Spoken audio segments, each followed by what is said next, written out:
એના મા બાપ કે હુ ઇઝ ધીસ શ્રવણ? તો કે હું તમને લઈ જાઉં જોવા માટે. એના મા બાપને લઈને આ બાઈ ત્યાં આવ્યા અને આ એક્ઝિબિશનમાં શ્રવણનો સ્પોટ દેખાડ્યો કે અહીંયાથી મને પ્રેરણા મળી. એક વ્હાઇટ અમેરિકન લેડીને પણ શ્રવણની વાતો સાંભળીને પ્રેરણા મળતી હોય અને મા બાપને ઘરના ઘરમાંથી ઘરે લાવીને આજીવન સેવાની પ્રતિજ્ઞા લેતા હોય તો આપણામાં તો એ લોહી દોડે છે. આપણા સંતાનોમાં તો એ સંસ્કાર છે. તમે એની વાતો કરીને જાગૃત કરો ને. મારે એને ટીવી દેખાડીને ઇન્ટરનેટથી એક્સપોઝ કરીને મારે એનો આઈક્યુ વધારવો છે, પણ એનો ઈક્યુ અને એસક્યુ વધારવો પડશે. આઈક્યુ તો છેલ્લે આવી ગયો. More than that is EQ, emotional quotient. એનાથી આગળની વાત આવી ગઈ સ્પિરિચ્યુઅલ કોશન્ટ. તો ઈક્યુ અને એસક્યુ નહીં વધારવો પડે. તમારી સ્કૂલમાં ખાલી આઈક્યુ ટેસ્ટ લેશે. સારી સ્કૂલો ને એમાં આઈક્યુ ટેસ્ટ લે છે. એમાં ઈક્યુ અને એસક્યુ ટેસ્ટ લેવાની હજી પદ્ધતિ નથી. તો એ બધી લાગણી, ભાવના, પ્રેમ ને શુભેચ્છા, ચાર વાતો એને તમે આ સંસ્કાર આપશો તો ઉગશે. એ તો લાગણીહીન થઈ જશે. પેલા બાપે એક સંવાદ અમે બતાડ્યો હતો આ બાબતે. બાપે આવીને બિચારો થાકેલો તો સાથે કહ્યું બેટા પાણી આપતો. તો પેલો મોબાઈલમાંથી માથું જ ઊંચું ના કરે, ગેમ રમતો હતો. તો કે પ્લીઝ હું થાકી ગયો છું, મને પાણી ના આપને. તો કે ડેડ હું થાકી ગયો છું. ડેડ કે તું તો તારે તો વેકેશન છે, તું તો આખો દિવસ ઘરે હતો. કે સી આઈ એમ બિઝી, હું થાકી ગયો. આમાં જો આંગળીઓ કેવી દુખે છે લો.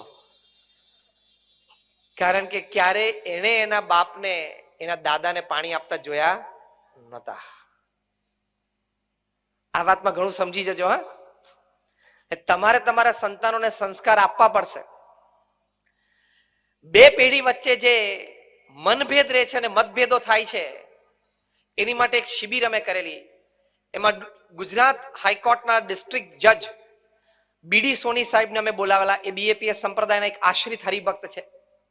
ફેમિલી કોર્ટ્સમાં, એ ફેમિલી ડિસ્પ્યુટ્સમાં બે પેઢી વચ્ચે જે મનભેદ થાય, મતભેદ થાય, એમાં ઘણા બધા 30,000 થી પણ વધારે આવા કેસ એમને ફેમિલી કોર્ટમાં સાંભળીને ચુકાદા આપ્યા છે.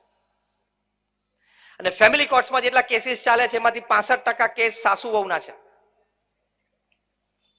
બે પેઢી વચ્ચેનું અંતર. અંગ્રેજીમાં એને મધર ઇન લો અને ડોટર ઇન લો કહેવાય, સાસુ અને વહુને. મને ઘણી વખત મનમાં પ્રશ્ન હતો કે આવા શબ્દ કેવી રીતે આવ્યા, આવું નામાભીકરણ કેવી રીતે થયું કે સાસુને મધર ઇન લો અને વહુને ડોટર ઇન લો. બહુ વિચાર કર્યા પછી મને ખબર પડી કે આ સંબંધમાં કુદરતી કોર્ટ તરફ જવાની ટેન્ડન્સી છે ને, એટલે ઇન લો નામ આપી દીધા, મધર ઇન લો અને ડોટર ઇન લો. કારણ કે આ સંબંધમાં જ એવી તાકાત છે, કુદરતી આખા કુટુંબને કોર્ટ તરફ લઈ જાય, લો તરફ. એટલે mother in law, daughter in law. પછી બીજો વિચાર આવે કે mother becomes mother in law, father becomes father in law, brother becomes brother in law, sister becomes sister in law, wife never becomes wife in law. એ કેમ? She is the લો, પોતે જ કાયદો છે, એટલે ઇન લો કેવી રીતે બને? આ અભિગમ રાખે એટલે બે પેઢી વચ્ચે અંતર. આ અભિગમ રાખે એટલે બે પેઢી વચ્ચે અંતર. અત્યારે તો પરણીને સાસરે છે એટલે MBA થયા. MBA નું ગુજરાતી આવડે છે તમને? મને બધું આવડે. MBA એટલે હજી ગયા હોય ને 2 દિવસ થયા ને સાસરે પરણીને જાય ને હજી બીજા દિવસે સાસુને સલાહ આપે કે C mom, actually this cupboard should be in this direction. કે મમ્મી આ કબાટ છે ને થોડુંક આમ હોય તો સર, તું કબાટ ફેરવમાં, તું ફરી જઈશ. બધાને કબાટ આ દિશામાં 10 વર્ષથી અનુકૂળ આવી ગયો છે, હવે તારે અનુકૂળ થવાનું છે. બે પેઢી વચ્ચે અંતર ઘટાડવું હોય તો આપણે વાત કરતા હતા સ્વીકાર અને સમજદારી. તમને આજના પ્રસંગમાંથી ના પ્રવચનમાંથી કઈ વાત યાદ ના રહે તો આટલું યાદ રાખજો. સ્વીકાર અને સમજદારીમાં પહેલી વાત સમયની વાત કરીને અત્યારે વાત કરીએ છીએ સંસ્કારની. તમારી દીકરીઓને તમારે સંસ્કાર એ આપવા જોઈએ કે બેટા હવે આપણું આ ઘર છે. પ્રમુખ સ્વામી મહારાજને વલ્લભ વિદ્યાનગરમાં એક વ્યક્તિ પ્રભુદાસભાઈ એક સારા સમાચાર લઈને આવે કે સ્વામી મારે 3 દીકરીઓમાંથી 2 દીકરીનું અમે નક્કી કર્યું, આ બંનેની કંકોત્રી છે, ભગવાનને ધરાવીને આશીર્વાદ આપો કે બંને દીકરીઓના લગ્ન અમે એક જ દિવસે એક જ માંડવે કરીએ છીએ. પ્રમુખ સ્વામી મહારાજે રાજી થઈને એમને આશીર્વાદ આપ્યા. બંને કંકોત્રી ભગવાનની પ્રસાદીભૂત કરાવી, પુષ્પો અંદર મૂક્યા, ચાંદલા મૂકીને પાછી આપી. પ્રમુખ સ્વામી મહારાજે એમને કહ્યું કે 2-3 વાત તમને કરવાની, તમારી દીકરીઓને કહેજો. પહેલી વાત પ્રમુખ સ્વામી મહારાજે કહી કે તમારી દીકરીને કહેજો કે સાસરે જાય છે ને 2 વર્ષ સુધી મૌન રાખે. ત્યાં જાય છે તો નવા લોકો છે, નવી વ્યવસ્થા છે, નવી ઉઠક બેઠક છે, નવી રહેણી કહેણી છે, નવી વિચારધારા છે. ઉઠવા બેસવાના જાગવાના સમય જુદા હોય, આદતો જુદી હોય. એને સારી રીતે સમજે અને ભળે તો આ 2 પેઢી વચ્ચે અંતર ઘટી જાય. પણ સમજવાની અને ભળવાની તૈયારી પછી પહેલા હું કહું છું સાચું જ છે, આમ જ હોવું જોઈએ. ભાઈ તું કહે છે 100% સાચું છે, પણ એ સાચું તારા સાસરિયાને મનાય એની માટે 2 વર્ષ સુધી તારે ભળવાનો પ્રયત્ન કરવો જોઈએ. બીજી વાત પ્રમુખ સ્વામી મહારાજે કહી કે સાસુ સસરાને તમારે એને મા બાપ માનવાના અને સાસુ સસરે પણ દીકરીને વહુને દીકરી માનવાની. આ માન્યતા સમજ. અને કદાચ એના સાસુ 2 શબ્દ બોલે કે સાસરા બોલી ગયા હોય તો બેટીએ મૌન રાખવું જોઈએ. એ વખતે તો એ 100% વહુ સાચી હોય તોય સામે તો ના જ બોલાય. એ આપણી પ્રણાલિકા છે. સાસુ સસરા કદાચ ખોટું ખીજાય ને તો પણ એક વખત સાંભળી લેવાનું. હા, અને 2 દિવસ પછી શાંતિથી બેઠા હોય ત્યારે સારા શબ્દોમાં વિવેકપૂર્ણ રીતે મર્યાદામાં રહીને ચોખવટ પણ કરવી. ન બોલવું એવું નથી કહેતો હું, સમય સાચવી લેવાનો. એ લોકો જ ફોર્સમાં હોય તમે સામે બોલો, ભલે તમે સાચા છો ને ખોટા છે, પણ સમાજની મર્યાદા જાળવવા માટે, પરિવારમાં એકતા અને સંપ જાળવવા માટે, મોટાઓની આમાન્ય જાળવવા માટે એકવાર તો નવી પેઢીએ જૂની પેઢીની સામુ બોલાય જ નહીં. તમને આ વાત સાચી લાગે છે? હા કે ના? Not at that time. એ સમયે તો નહીં જ. એ સમયે સાંભળી લેવાનું, એટલું જ બોલવાનું. ભલે મમ્મી, ભલે પપ્પા, ખ્યાલ ચૂક થઈ ગયો, હવે હું ધ્યાન રાખીશ. ફિનિશ. તરત ત્યાં કુલ ડાઉન થઈ જાય. અને 2 દિવસ પછી તમે શાંતિથી બેઠો ત્યારે કહો કે પપ્પા મમ્મી તમે આ વાત સમજ્યા, પણ તમારી પાસે આમ વાત હતી, પણ વાત આમ હતી ને આ પ્રસંગ આમ બનેલો. તો એ લોકોને તમારી માટે આદર થાય કે નવી વહુ ઘરમાં સંસ્કારિત આવી છે, કેટલી સંયમી છે, કેટલી સંસ્કારિત છે. બોલતા તો બધાને આવડે છે, સમયે મૌન રહીને પછી વિવેકપૂર્ણ સ્પષ્ટતા કરતા બહુ જ પીડતા જોઈએ એની માટે. એ આપણા સંસ્કાર છે. તો 2 પેઢી વચ્ચે અંતર ઘટશે, તો 2 પેઢી નજીક આવશે અને જનરેશન ગેપ નહીં રહે.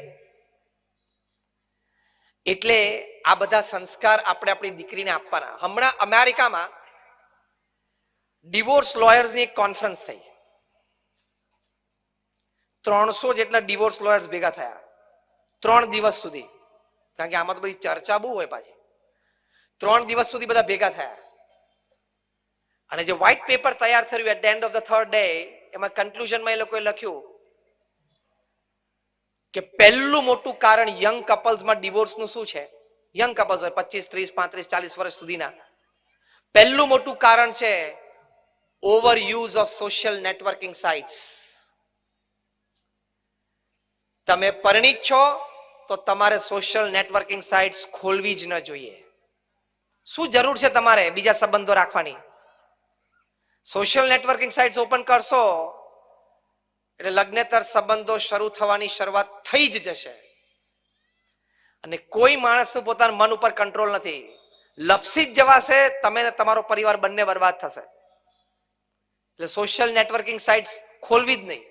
અને અત્યારે તો અમુક એમાં તો ખબર જ નથી તમે કોણ વ્યક્તિ સાથે ચેટ કરો છો. પેલાનું જેન્ડર શું છે એ ખબર ના હોય. સોશિયલ નેટવર્કિંગમાં એવું જ હોય છે, you don't know the gender of the other person. હવે તો આધાર કાર્ડ લિંક કરશે ત્યારે ખબર પડશે કે હું જે મેરી સાથે કોમ્યુનિકેશન કરતો એ તો ભૂરો ભરવાડ હતો. તમને એમને કે તમે કોઈ સ્ત્રી સાથે કમ્યુનિકેશન કરો, પણ આ તો આપણે બાજુ ભરવાડ જ હતો, એ મારી જોડે મસ્તી કરતો હતો. It's going to happen. તો એ તમારા સંસ્કાર બગાડે છે. અને તમને ખબર છે બીજું મોટું કારણ યંગ કપલ્સમાં ડિવોર્સનું? દીકરીને સાસરે મોકલ્યા પછી દીકરીના સાસરામાં એની માની વધારે પડતી દખલગીરી.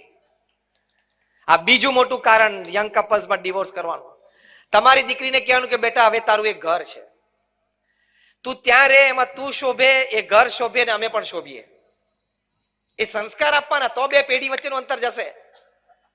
આ તો કે કાંઈ ચિંતા કરીશ નહીં, સેટ થાય ને તું ફોન કરી દેજે, આ ખોટી સલાહ છે. એને કહેવાનું કે બેટા સહન તો કરવું પડશે, તું નવી જગ્યાએ છું, નવી વ્યવસ્થામાં છું. છોકરો હોય એને જોબ પર સહન કરવું પડે, દીકરીએ થોડુંક સાસરામાં સહન કરવું પડે.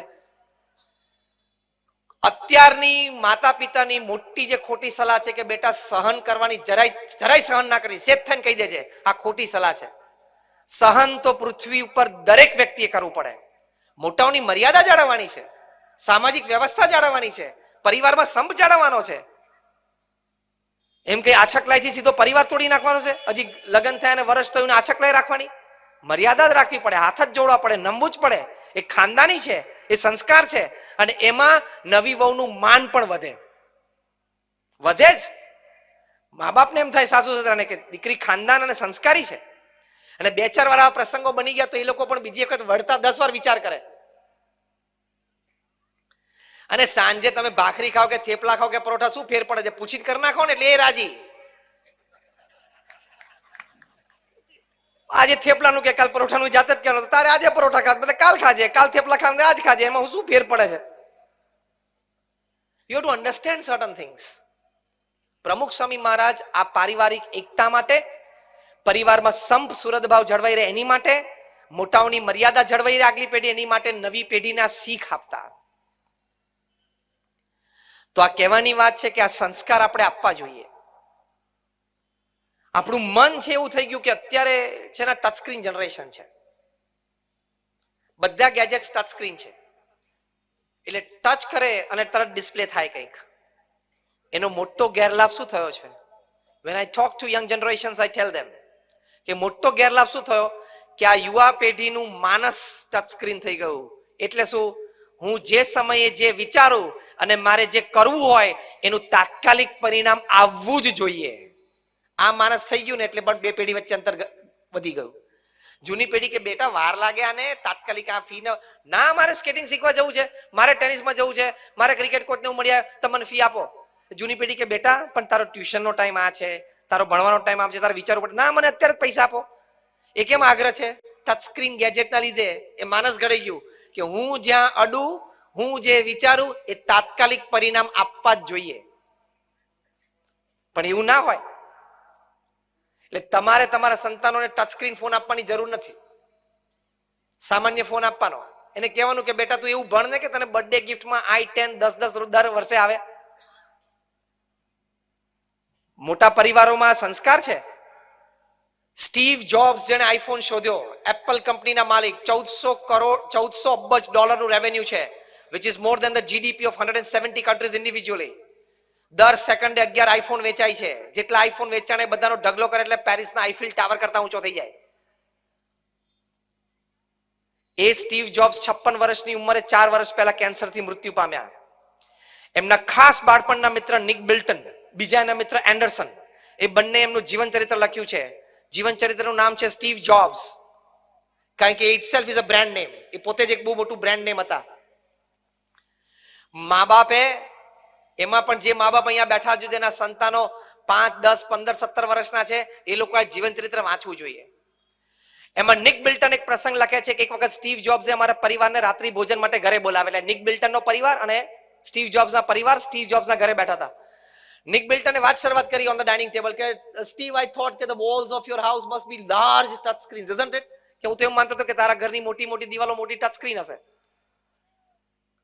પછી એને કે મેં એક પ્રશ્ન પૂછ્યો, નિક બિલ્ટન કે Steve, which iPhones do your children use? તમારા સંતાનો કયો આઈફોન વાપરે છે? ત્યારે સ્ટીવ જોબ્સે કહ્યું, આસ્ક માય ચિલ્ડ્રન. એને પૂછો ને. સ્ટીવ જોબ્સની 14 વર્ષની દીકરી અને 12 વર્ષનો દીકરો ડાઇનિંગ ટેબલ ઉપર સાથે બેઠા હતા. એ બંનેને પૂછ્યું તો બંને સંતાનો તો નીચું મોઢું રાખીને જમવાનું ચાલુ રાખ્યું.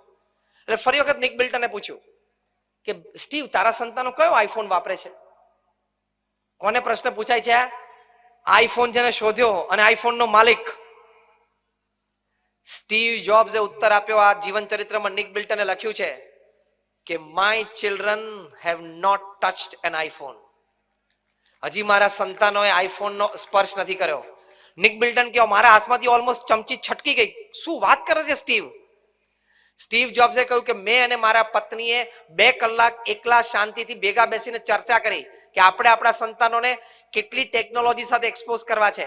પછી નક્કી કર્યું કે જ્યાં સુધી એ લોકો મચ્યોર એજમાં ના આવે, 18 વર્ષના ના થાય, ત્યાં સુધી સ્માર્ટફોન અને નેટ ઓન ફોન ના આપવો. કારણ કે એના સંસ્કાર બગડી જાય. એ કઈ સાઇટ્સ ક્યારે ઓપન કરે, શું જોવે, તમને કાંઈ ખબર નથી. એની બુદ્ધિમત્તા આવડત બધી ઘટી જાય, એની નોલેજ ને ઇન્ફોર્મેશન વધે, પણ કોમન સેન્સ અને સ્ટ્રીટ સ્માર્ટનેસ જતી રહે. પછી મેં ને મારા પત્ની અમારા સંતાનો સાથે બેઠા. ગયા વર્ષે મારી દીકરી 13 વર્ષની હતી, મારો દીકરો 11 વર્ષનો હતો. શાંતિથી એને બેસીને સમજાય કે બેટા જો તારે આઈફોન જોતો હોય, તારા બધા મિત્રો પાસે છે, તો આ બંને માટે આઈફોન અમે લઈને આવ્યા છીએ. પણ એ પહેલા તું અમારી એક વાત સાંભળ એમ કહીને આ બધા ગેજેટ્સના પોઝિટિવ્સ અને નેગેટિવ્સ એમને કયા. સંતાનોને પ્રેમથી સમજાવ્યા. સ્ટીવ જોબ્સે કહ્યું કે મેં મારા સંતાનોને કીધું બેટા તું એવું ભણ, એવી કારકિર્દી ડેવલપ કર કે તને આવા રમકડા તો દર બર્થડે એમને એમ 10 આવીને પડે. બંને સંતાનોએ મા બાપની આ વાત સ્વીકારી. આવો ટાઈમ કાઢો તમે ભેગા બેસીને અને આવી રીતે સંતાનોને સમજાવો તો આ જનરેશન ગેપ ઘટે. નિક બિલ્ટન કે મને એટલી બધી પ્રેરણા મળી.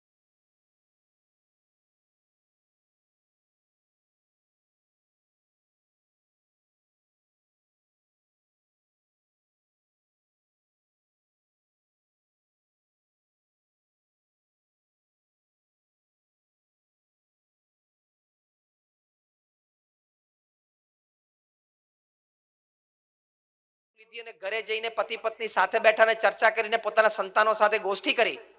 નિક બિલ્ટન લખે છે આ જીવન ચરિત્રમાં કે મારા સંતાનો પણ માન્યા અને પ્રેમથી. એન્ડરસન પણ લખે છે કે મારા સંતાનો પણ માન્યા અને પ્રેમથી અમારા સંતાનોએ એમના સ્માર્ટફોન અમને પાછા આપી દીધા. હવે આ પ્રયોગ તમારે ઘરે જઈને કરવાનો છે તો અહીંયા બેઠા સાર્થક. બાકી છેલ્લે આમ તાલીઓ વગાડશો, મજા આવી ગઈ. મારે મજા નથી લાવી, પરિણામ લાવવાનું છે. Bring results. ઓકે, તમે એકવાર શાંતિથી તમારા સંતાનો જોડે બેસીને સમજાવવાનો પ્રયત્ન તો કરો. એને કહો કે બેટા તું આઈઆઈએમ માંથી ભણ, તું આઈઆઈટી માંથી ભણ, તું એવું ભણ કે તારે નોકરી લેવા નહીં જવાનું. મલ્ટીનેશનલ કોર્પોરેશન્સના જનરલ મેનેજર તારા ઘરે આવવા જોઈએ તને નોકરી આપવા માટે. એવી પ્રેરણા આપો ને. આ તો 250 નોકરીઓ ખુલે, 250 કેન્ડિડેટ્સ હોય એક નોકરી માટે, છાપામાં જાહેરાત આવે પછી એમાં તમારો સંતાન લાઈનમાં ઉભા રહે, એ તમારી પણ કમજોરી છે અને તમે પણ ફેલ થયા કહેવાઓ. Let me tell you on face. 10, 15, 20 હજારની નોકરી માટે તમારા સંતાન લાઈનમાં ઉભા રહે ને, એ તમારી પણ ખોટ છે, તમારી પણ નિષ્ફળતા છે મા બાપ તરીકે. તમે નાનપણથી ટ્રેનિંગ આપો ને આઈઆઈએમ અને આઈઆઈટી માંથી ભણે. અમદાવાદ આઈઆઈએમ છે અત્યારે દુનિયાની number 1 management institute, ahead of Harvard, ahead of Oxford. એમાં જે છોકરાઓ ભણે છે ને 22 વર્ષના છોકરા છોકરીઓ, કેમ્પસ થાય ને એટલે ગૂગલ ને માઇક્રોસોફ્ટ કંપનીના જનરલ મેનેજર્સ, ઇન્ડિયા હેડ્સ ત્યાં આવે અને વાતની શરૂઆત કરે કે સર પેલો કેન્ટીનમાં બેઠો હોય, સમોસા ખાતો હોય, અને ગૂગલ કે માઇક્રોસોફ્ટ કે જાયન્ટ એમએનસી નો મેનેજર એને સર થી વાત કરે કે sir I come from Google and we would like to recruit you after you finish your MB after 6 months. એટલે પેલો છોકરો સામે જોવા કરે કે ઓકે પ્રોફાઇલ શું, પગાર શું? એ પેલો કે આ પ્રોફાઇલ, પગાર શું? તો કે 90 લાખ રૂપિયાનું પેકેજ છે વર્ષે. Sorry, not interested. દાદાગીરીથી બોલે. તો કે તમારું શું એક્સપેક્ટેશન છે? તો કે મિનિમમ 140, 1,40,00,000 પેકેજની શરૂઆત કરો. તો કે સર 1,30 ની મને પરવાનગી આપી છે, 1,40 ની મને પરવાનગી ટોપ મેનેજમેન્ટે નથી આપી, પણ સર પ્લીઝ તમે 2 દિવસ હમણાં કોઈને હા ના પાડતા, હું 2 દિવસ પછી પાછો તમને મળવા આવી શકું? સર પ્લીઝ તમારો નંબર મને આપશો. આ કોણ બોલે? એમએનસી નો જનરલ મેનેજર, આઈઆઈએમ નો છોકરો જે છેલ્લા સેમિસ્ટરમાં ભણતો એની સાથે વાર્તાલાપ કરે. તમને આમ સપનું આવે છે કે મારો દીકરો પણ આ સ્થાને કોઈક જગ્યાએ બેઠો હોય કે નથી આવતું? હા કે ના? ઠરી ગયા?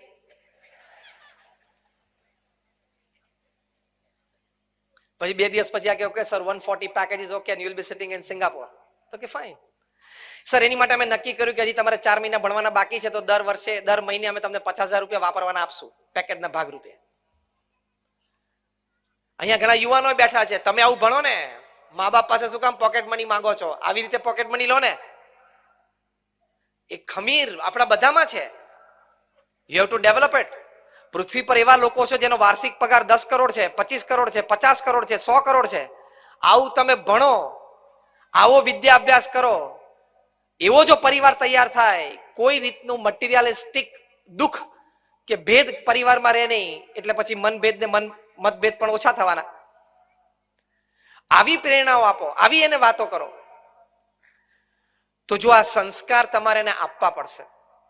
એ સંસ્કાર આપવા ખૂબ જરૂરી છે. અને છેલ્લી વાત, તમારા સંતાનોને અને તમારા તમામ પરિવારજનોને ભગવાન પ્રત્યેની શ્રદ્ધા પણ શીખવાડો. ભગવાનના અસ્તિત્વમાં વિશ્વાસ અને ભગવાનના કર્તાપણામાં વિશ્વાસ. જે પણ ભગવાનમાં તમે માનતા હો, જે પણ ઈષ્ટદેવમાં તમે માનતા હો, એનું નિત્ય નામ સ્મરણ અને ભક્તિ કરવી જ જોઈએ. તમારા ઘરમાં એક ઘર મંદિર હોવું જ જોઈએ. તમારા ઘરથી નજીક જે પણ મોટું મંદિર હોય ત્યાં તમારે નિત્ય દર્શને જવું જ જોઈએ. આ હું સાધુ છું એટલે તમને વાત કરું છું એવું નથી. આઈ એમ અ મેન ઓફ સાયન્સ અને મેન ઓફ સ્પિરિચ્યુઆલિટી બોથ. 50,000 થી પણ વધારે રિસર્ચ પેપર્સ, સર્વે પેપર્સ નેશનલ ઇન્ટરનેશનલ સેમિનાર્સમાં પ્રકાશિત થયા છે, જ્યાં વૈજ્ઞાનિકોએ એટલે કે મેન ઓફ સાયન્સે પ્રાર્થના દ્વારા, મેડિટેશન દ્વારા, ઉપવાસ દ્વારા, નામ સ્મરણથી, મંદિરે જવાથી, સંતોનો સમાગમ કરવાથી, સત્શાસ્ત્રો વાંચવાથી તમને ફિઝિકલ, મેન્ટલ અને ઇમોશનલ શું લાભ છે ને એના રિસર્ચ અને સર્વે થયા છે. એટલે ગમે તેવો જળમૂળમાંથી નાસ્તિક હોય ને એને મારી પાસે લાવજો, 10 મિનિટમાં એનું મગજ ફરી જશે. કારણ કે I talk science, I talk logic. ખાલી શ્રદ્ધાની વાત નથી. આ જબરજસ્ત સાયન્ટિફિક એક્સપેરિમેન્ટ છે. હમણાં university of Philadelphia, university of Pennsylvania, આ બંને યુનિવર્સિટીઝના 2 મોટા વૈજ્ઞાનિકો ડોક્ટર એન્ડ્રુ ન્યુબર્ગ, ડોક્ટર એચ.જી. કોઈંગ, હું તમને નામ સાથે આપું છું, તમે ગૂગલ ઉપર જઈ શકો છો. અને ત્રીજી સંસ્થા એમની સાથે પ્રયોગમાં જોડાયેલી ચાઇલ્ડ ટ્રેન્સ નામની અમેરિકાની એક એનજીઓ, એના સીઈઓ હતા ફિલિપ ફ્લેચર. આ લોકો એક જબરદસ્ત વૈજ્ઞાનિક પ્રયોગ કર્યો. શાંતિથી સાંભળજો બધા. આખા અમેરિકામાંથી એ લોકોએ 4,000 વ્યક્તિઓને ભેગા કર્યા. હજારના 4 ગ્રુપ બનાવ્યા. પહેલું એજ ગ્રુપ હતું 4 થી 12 વર્ષના બાળકો. સેકન્ડ એજ ગ્રુપ હતું 12 થી 22 વર્ષના તરુણો અને યુવાનો. જો આ 2 પેઢીને કેવી રીતે ભેગી કરાય. કારણ કે ત્રીજું ગ્રુપ હતું 22 થી 60, એટલે 2 પેઢી ભેગી થઈને એક પ્રયોગ માટે. ચોથું એજ ગ્રુપ હતું 60 to 80, એટલે કે રિટાયર્ડ ઓલ્ડ એજ પીપલ. આ 4,000 વ્યક્તિઓને ત્યાં યુનિવર્સિટી પર ભેગા કર્યા. સ્પેશિયલ સાયકોન્યુરો સોફ્ટવેર્સથી એ લોકોના માઇન્ડ મેપિંગ થયા અને એમઆરઆઈસ થયા. એટલે શરીરમાં બોડીલી હાર્મોન્સ, એનું સિક્રિશન, મૂડ્સ અને વિચારો પ્રમાણે ચેક થયું. પછી ભારતીય પદ્ધતિ પ્રમાણે એ લોકોને પલાઠી વાળીને જમીન ઉપર બેસાડી દીધા. પછી એ લોકોને કહેવામાં આવ્યું કે તમે જે પણ ભગવાનમાં માનતા હોય ભગવાનની મૂર્તિની સ્મૃતિ કરીને તમે આંખ બંધ કરીને 12 મિનિટ સુધી એ ભગવાનનું નામ સ્મરણ કરો. એટલે બધાએ પ્રયોગ કર્યો. 3-4 વખત એ પ્રયોગ રિપીટ કર્યો. પછી એ બધાને કહ્યું કે ગો બેક હોમ, તમે પાછા ઘરે જાઓ અને 8 અઠવાડિયા સુધી તમારે રોજ 12 મિનિટ ભગવાનનું નામ સ્મરણ કરવાનું છે, જે પણ ભગવાનમાં તમે માનતા હો. They did it faithfully, કારણ કે they were part of the subjects. એ લોકોએ પ્રયોગ કર્યો. 8 અઠવાડિયા પછી એ લોકોને પાછા બોલાવ્યા, પાછા ફરી વખત બેસાડ્યા, 3-4 વખત પ્રયોગ કરી. આ સાયકોન્યુરો સોફ્ટવેર્સ વર્ઝન 2.0 થી એ લોકોના માઇન્ડ મેપિંગ અને એમઆરઆઈસ થયા. દરેકનો ઇન્ડિવિજ્યુઅલ રિપોર્ટ તૈયાર થયો. અને રિપોર્ટમાં કન્ક્લુડિંગ લાઈન શું લખવામાં આવી? હવે સાંભળજો. રિપોર્ટ તૈયાર થયો સંપૂર્ણ વૈજ્ઞાનિક પ્રયોગથી, કમ્પ્યુટરાઇઝ્ડ સાયકોન્યુરો સોફ્ટવેરથી માઇન્ડ મેપિંગ અને એમઆરઆઈ થયા છે. પ્રયોગના અંતે એ વાત નક્કી થઈ કે જે 4 થી 12 વર્ષના બાળકો હતા અને એને નિત્ય 12 મિનિટ સુધી નામ સ્મરણ કર્યું, તો there was found to be 15 to 23% increase in their memory power. 15 થી 23% વધારો એ લોકોની યાદ શક્તિમાં જણાયો. તો આ મોટો લાભ છે કે નહીં? આ લાભ લેવા માટે તમારા સંતાનોને શીખવાડવું જોઈએ કે નહીં? સેકન્ડ એજ ગ્રુપ હતું 12 થી 22, તરુણો અને યુવાનો. એ લોકોને અરાઉન્ડ 15% વધારો જણાયો એના વિલ પાવર અને કોન્ફિડન્સમાં. આજથી 10મા ધોરણની પરીક્ષા શરૂ થઈ. 10મા અને 12મા ધોરણમાં વિદ્યાર્થીઓ હોય એ લોકોને વિલ પાવર અને કોન્ફિડન્સની બહુ જરૂર પડતી હોય આખા વર્ષ દરમિયાન. તો આ ભગવાનના નામ સ્મરણથી 15% વધારો દેખાણો. જે 22 થી 60 વર્ષના હતા, જે બૌદ્ધ આપણે અહીંયા બેઠા છીએ, 22 થી 60 વર્ષની વ્યક્તિ હતી, એને પણ 15% થી વધારો સ્ટ્રેન્થ ઓફ બફર કેપેસિટી, એટલે કે ઝાટકા અને દુઃખ સહન કરવાની શક્તિમાં 15% વધારો દેખાણો. કારણ કે જેટલા ઝાટકા આવવાના હોય ને 22 થી 60 માં આવે. વ્યક્તિગત જીવન, પારિવારિક જીવન, વ્યવસાયિક જીવનમાં 15% વધારો. So you don't transmit. તમને ઝાટકો લાગે તમે ફેમિલી ઉપર દોડી ના દો, કારણ કે સહન કરવાની તમારું બખ્તર ઘડી ગયું. અને જે સૌથી જૂની પેઢી હતી, 60 થી 80 વર્ષના હતા, જે રિટાયર્ડ અને ઓલ્ડ એજ હતા, એ લોકોને તો અનબિલીવેબલ 23% પણ વધારો જણાયો in the strength of their immune system, એટલે કે રોગ પ્રતિકારક શક્તિમાં. તમે 80 વર્ષની ઉંમરે તમારી રોગ પ્રતિકારક શક્તિ 20% વધી જાય, 2-4 ગોળી ઓછી ખાવી પડે, 2-4 વખત વર્ષમાં હોસ્પિટલ ઓછું જવું પડે, તો એ લાભદાયી છે કે નહીં તમને તમારા પરિવારને બેયને? તો સાયકોન્યુરો સોફ્ટવેર થી આ યુનિવર્સિટી ઓફ પેન્સિલ્વેનિયા અને યુનિવર્સિટી ઓફ ફિલાડેલ્ફિયામાં doctor Andrew Newberg, doctor H G કોઈંગે સાબિત કર્યું વૈજ્ઞાનિક પ્રયોગથી કે ભગવાનના નામ સ્મરણથી તમારી યાદ શક્તિ વધે છે, તમારો વિલ પાવર વધે છે, તમારો કોન્ફિડન્સ વધે છે, તમારી બફર કેપેસિટી એટલે કે દુઃખ સહન કરવાની શક્તિ અને તમારી રોગ પ્રતિકારક શક્તિ વધે છે. આ 5 વસ્તુનો પણ લાભ થતો હોય તો પણ ભગવાનનું નામ સ્મરણ કરવું જોઈએ કે ના કરવું જોઈએ? યસ ઓર નો? આવી મારી પાસે 500 વાતો છે, 500 જે વૈજ્ઞાનિક દ્રષ્ટિકોણથી સાબિત થયેલી વાત છે કે ભગવાન સાથે કોઈ પણ પ્રકારનો તમારો સંબંધ એ તમને કેટલો લાભદાયી છે. હકીકત છે આ. એટલે આપણા ઋષિમુનિ આપણને જે મહાન વાત આપી છે એ સત્ય છે, એ હકીકત છે.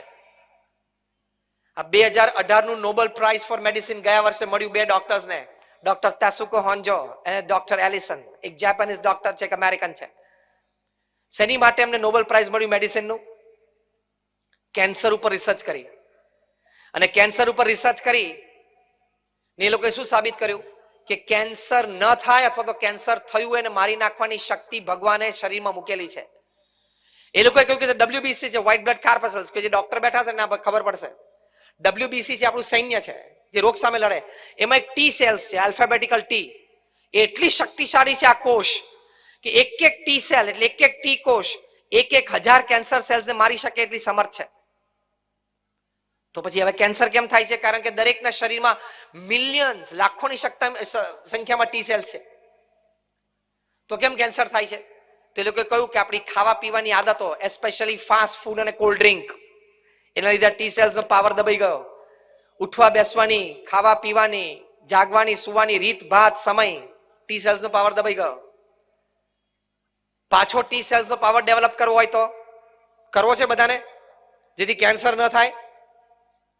એ લોકોએ કહ્યું, જો હવે સ્પષ્ટ શબ્દોમાં એ લોકોએ જે 8 વર્ષની રિસર્ચ પરથી કહ્યું છે, કહું છું કે દર 15 દિવસે એક દિવસ જો નિર્જળા ઉપવાસ કરે, પાણીનું ટીપું પણ 24 કલાક માટે ન પીવે ને, તો એ ટી સેલ્સનો પાવર પાછો ડેવલપ થાય ને કેન્સર ન થાય. એને આપણા ઋષિ મુનિએ શું કીધું? 11 એકાદશી, નિર્જળા ઉપવાસ. તો આપણા સત્શાસ્ત્રોમાં લખેલી આ બધી વાતો 100% સાચી છે, 110%. કોઈ પણ ગમે તેવો નાસ્તિક હોય ને મારી પાસે લાવજો ને કહેજો કે જે પ્રશ્ન લાવો લાવો, હું એને સાયન્ટિફિક પ્રૂફ આપીશ કે તું જે અણસમજણ છે ને તને ખબર નથી, આની પર રિસર્ચ થઈ ગઈ છે, વૈજ્ઞાનિકોએ કરેલી છે. પછી ડોક્ટર તાસુકો હોન્જો અને ડોક્ટર એલિસને ડાયલ્યુટ કર્યું કે દર 15 દિવસે તમે નિર્જળા ઉપવાસ 24 કલાક માટે ન કરી શકતા હોય તો વર્ષમાં 20 દિવસ નક્કી કરો, જ્યારે તમે 10 કલાક સુધી તો એ દિવસ દરમિયાન પાણી નહીં જ લો. એ પાછા રાત્રે સુઈ ગયા હોય ત્યારે તો નહીં, હા, ત્યારે તો અમે પાણી નથી પીતા. દિવસે તમે જ્યારે જાગ્રત અવસ્થામાં હોય, સૂર્ય માથા પર હોય, તમે પ્રવૃત્તિમાં હોય ને ત્યારના 10 કલાક, તો આટલો પાવર શરીરમાં ડેવલપ થાય. આપણી બધી અધ્યાત્મની વાતો સાચી છે. આ વાતો તમે તમારા પરિવારમાં પ્રવર્તાવો એટલે એક અધ્યાત્મ વાતાવરણ ઊભું થશે ને તો જનરેશન ગેપ સંપૂર્ણ જતો રહેશે. ખામી એ છે કે અધ્યાત્મ વાતાવરણ ઊભું નથી થતું. આ બધી વાતો તમે તમારા પરિવારને કહો. એની માટે પ્રમુખ સ્વામી મહારાજ એક સરસ વાત કરતા હતા. ઘર સભા, 2 પેઢી વચ્ચેનું અંતર ઘટાડવા માટે પ્રમુખ સ્વામી મહારાજે 70ના દાયકાથી આ BAPS સ્વામિનારાયણ સંપ્રદાયમાં એક વિશિષ્ટ એમનું અનુભવ અમૃત, હૃદય અમૃત રેડ્યું કે દરરોજ રાત્રે 20-25 મિનિટ માટે દરેક પરિવારજને સાથે બેસવું. જમી લીધા પછી એમાં પ્રથમ 5 મિનિટ બધાએ સાથે બેસીને ભગવાનનું નામ સ્મરણ કરવું. બીજી 10 મિનિટ આપણા સત્શાસ્ત્રોનું વાંચન કરવું. તમે રામાયણ વાંચો કે તમે આ મહાભારત વાંચો તો મિસિસ સિલ્વિયાને, એક વ્હાઇટ અમેરિકન લેડીને આટલી પ્રેરણા મળી, તમને પ્રેરણા ના મળે? તો 10 મિનિટ સત્શાસ્ત્રોનું વાંચન કરો. પછી 5 મિનિટ સુધી એક એક્સચેન્જ કરો કે કોને કઈ વાત ગમી, કોને કઈ વાત સારી લાગી, એક ચર્ચા કરો. અને જે 10 મિનિટનું વાંચન હોય પણ ફરતું રાખવાનું. આજે પિતા વાંચે, કાલે એની માતા, કાલે એના પત્ની વાંચે, એટલે કે માતા જે ઘરમાં હોય, પછી દીકરો વાંચે, દીકરી વાંચે, પરમ દિવસે દાદી વાંચે, ફરતા ફરતા બધા 10-10 મિનિટ વાંચવાનું. પછી 5 મિનિટ એની ચર્ચા કરો, છેલ્લી 5 મિનિટમાં ભગવાનની આરતી કરીને એકબીજાને પગે લાગી નમસ્કાર કરી અને પછી છૂટા પડો. આને પ્રમુખ સ્વામી મહારાજ ઘર સભા કહેતા. આજે BAPS સંસ્થામાં લાખો પરિવારમાં ઘર સભા થાય છે, એટલે 2 પેઢી વચ્ચેના અંતર ઘટી ગયા. આ ઘર સભા નામનું પુસ્તક અમે સંસ્થામાંથી પ્રકાશિત કર્યું છે. એમાં રિયલ લાઈફ ઇન્સિડન્ટ્સ અમે પ્રકાશિત કર્યા છે કે જેમાં સાસુઓ વચ્ચેના પ્રશ્નો આ ઘર સભાથી મટી ગયા. બાપ દીકરા વચ્ચે ધંધાકીય રીતે કંઈક ઓફિસમાં દીકરો જોડાયો પછી કંઈક પ્રશ્ન રહેતો હોય તો નીકળી ગયા. પરિવારમાં અબોલા હતા એ જતા રહ્યા અને પરિવાર સુખથી શાંતિથી ભેગા રહી શકે છે. આ પ્રમુખ સ્વામી મહારાજ 18,000 ગામડાઓમાં 3.5 લાખ ઘરોમાં પધરામણી કરી પછી એમનું આ હૃદય અમૃત છે. તમે ઘર સભા કરો. તમે આજે અંજારમાં અહીંયા બેઠા છો, તમે આ પ્રયોગ કરજો. અઠવાડિયામાં 2 વખત પણ પ્રયોગ કરજો. તમે અહીંયા આવ્યા છીએ, આપણે કદાચ મળ્યા, ફરી વખત મળ્યા ના મળ્યા ભગવાનની ઈચ્છા, પણ આજે તમે અમે આવ્યા છે, અમે તમને નિસ્વાર્થ ભાવે આ વાત કરીએ છીએ. અમને કોઈ સ્વાર્થ નથી. હું તો 26 વર્ષથી બોલું છું નેશનલ ઇન્ટરનેશનલ સેમિનાર્સમાં. 1 રૂપિયો પણ કોઈની પાસે મેં ચાર્જ નથી કર્યો, 1 રૂપિયો પણ મેં લીધો નથી. Right or wrong? આયોજકોને પૂછું છું. પ્રમુખ સ્વામી મહારાજને, અમારા ગુરુ મહંત સ્વામી મહારાજની આજ્ઞાથી આ એક નિસ્વાર્થ સેવા છે કે સમાજને સારા વિચારો અને સારા વર્તનો શીખવાડવા. એટલે નિસ્વાર્થ ભાવે તમને કહીએ છીએ. It makes us no difference, પણ તમારા લાઈફમાં it will create a big difference. તો આનાથી તમારા પરિવારજનને બહુ લાભ થશે. આ પુસ્તકમાં એક પ્રસંગ લખ્યો છે. લંડનમાં એક ડેન્ટિસ્ટ છે, ડોક્ટર દીપક. એમને પોતાનો પ્રસંગ લખ્યો છે કે અમે આ ઘર સભાની શરૂઆત કરી 2007 થી.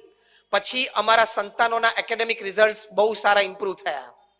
સેકન્ડ, અમારા સંતાનોની નાની મોટી ખોટી વિચારધારા કે આદતો અમે સમજાવીને, હૂંફ આપીને, પ્રેમ આપીને દૂર કરી શક્યા. જો આ પેઢી વચ્ચે અંતર ઘટ્યું. ત્રીજી વાત એમને લખી કે મારા બંને સંતાનો એટલા બધા ડાયા અને સંસ્કારિત થયા તો એમની સ્કૂલમાં પેરેન્ટ્સ ટીચર્સ મીટ થાય ને ત્યારે અમારા સંતાનોના વાલી તરીકે અમે જઈએ ને તો અમને અમારા એટલે સંતાનોની સ્કૂલમાં એના ટીચર્સ અને બીજા વાલીઓ અમને આદર આપતા થઈ ગયા.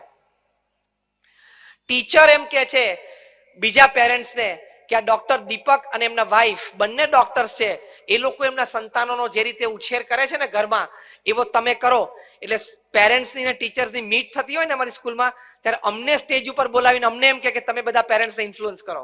કેટલું મોટું સમાજમાં પરિવર્તન આવે કે અમને અમારા સમાજમાં આના પપ્પા અને આની મમ્મી તરીકે ઓળખે છે, અમારા સંતાનો તરીકે નથી ઓળખતા, એના મા બાપ તરીકે અમને ઓળખે છે. તો આ ઘર સભાનો લાભ છે. તમે આ પ્રયત્ન કરજો. આ એક સારી વાત, કારણ કે આટલા સમય સુધી તમે પણ લગભગ 1.5 કલાક બેઠા અને અમે પણ 1.5 કલાક વાતો કરી, પણ એક સારી પ્રેક્ટિકલ વાત તમે લઈને ઘરે જાઓ તો એનો આ લાભ છે ને. બાકી ખાલી સાંભળીને અહીંથી બહાર એવું નથી થવાનું. તમે બધા સુજ્ઞ છો, સંસ્કારી છો. આ વાત અને વિચાર તમારા મનમાં પણ હશે, ઓછી વધતી ડિગ્રીમાં હશે. આજે આ વાત થઈને વિચાર આવ્યો એટલે આપણે બધાને આ વિચાર વધારે દ્રઢ થયો, થોડું વધારે પોલિશ થયું. તો આ વાત તમે ચોક્કસ રાખજો. એટલે 3 સ મેં તમને શીખવાડ્યા 2 પેઢી વચ્ચે અંતર ઘટાડવા માટે. પહેલો સ છે સમય, બીજો સ છે સંસ્કાર અને ત્રીજો સ છે શ્રદ્ધા, એટલે ભગવાન પ્રત્યેની શ્રદ્ધા. અને એમાં પ્રેક્ટિકલી આ કે તમે તમારા સંતાનો માટે સમય આપો, એને સારી વાતો કરીને સંસ્કારિત કરો અને ઘર સભામાં સાથે બેસો. તમને આ અમૃતનો અનુભવ થશે. પારિવારિક એકતા, પારિવારિક સંપ અને પારિવારિક સુખનો તમને પ્રત્યક્ષ અનુભવ થશે. તો આ વાત, આ વિચાર આપ સૌના હૃદયમાં સ્થિર થાય, આપના પરિવારમાં સ્થિર થાય. આપ સર્વે પરિવારજનો ખૂબ સુખી થાવ એવી અમે આજે પ્રાર્થના કરીએ છીએ. ભગવાન સ્વામિનારાયણના ચરણમાં, ભગવાન રામ, ભગવાન કૃષ્ણના ચરણમાં અને મહાન સંતવરી અને ગુરુહરિ પ્રમુખ સ્વામી મહારાજ અને મહંત સ્વામી મહારાજના ચરણોમાં આપ સૌનો આભાર. Thank you very much and my all prayers for all of you.